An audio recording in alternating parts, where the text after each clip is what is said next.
আজকে খুবই ইউনিক একটা রেসিপি আপনাদের সাথে শেয়ার করব।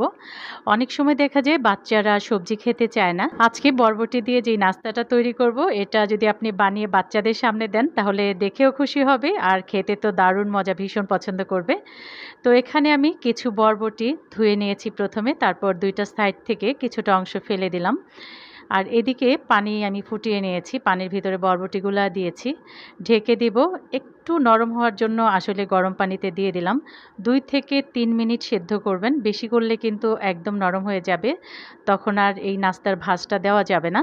এজন্য আপনি ৩ মিনিটের মতো সেদ্ধ করলেই হবে। একটু উল্টে পাল্টে দেবেন এরকম করে, আর ঢেকে দিবেন যেন উপর দিয়ে একটা বলক চলে যায়। এবার আমার বরবটিগুলা কিন্তু হয়ে গেছে, আমি তুলে নিব পানিটা ঝরিয়ে। তারপর যখন ঠান্ডা হবে তখন নাস্তাগুলি তৈরি করব। এদিকে একটা বাটিতে নিয়ে নিলাম ৪ টেবিল চামচ বেসন, আর নিলাম ২ টেবিল চামচ চালের গুঁড়া।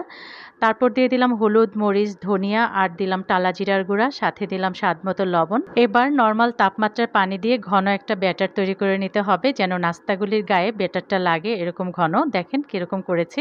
এদিকে বরবটিগুলোও কিন্তু একদম ঠান্ডা হয়ে গেছে। এবার ঘুরিয়ে ঘুরিয়ে আমি একটা নাস্তা তৈরি করব, আপনাদেরকে দেখাচ্ছি।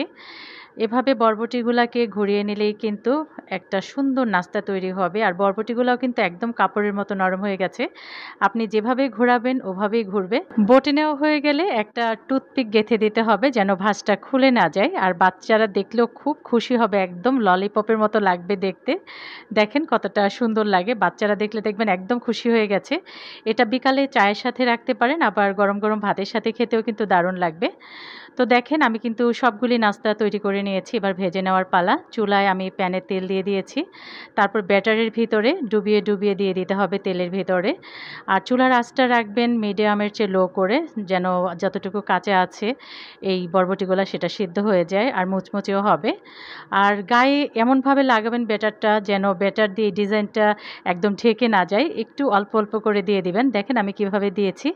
ডিজাইনগুলা কিন্তু দেখা যাচ্ছে, দেখতে যেন ভালো লাগে আর বাচ্চারা যেন একদম খুশি হয়ে যায়। তো উল্টে পাল্টে একদম লালচে কালার করে ভেজে নিতে হবে। আশা করছি আজকের রেসিপি আপনাদের ভালো লেগেছে। যারা ইউটিউব থেকে আমার ভিডিওটি দেখছেন চ্যানেলটিকে সাবস্ক্রাইব করে আমার পাশে থাকবেন, লাইক কমেন্টস করবেন আমাকে সাপোর্ট দেওয়ার জন্য। আর যারা ফেসবুক থেকে দেখছেন পেজটাকে ফলো দিয়ে একটা লাইক দিয়ে দেবেন। আজ এই পর্যন্তই, আবারও হাজির হব নতুন কোনো রেসিপি নিয়ে। সে পর্যন্ত আপনারা ভালো থাকবেন, সুস্থ থাকবেন। আল্লাহ হাফেজ।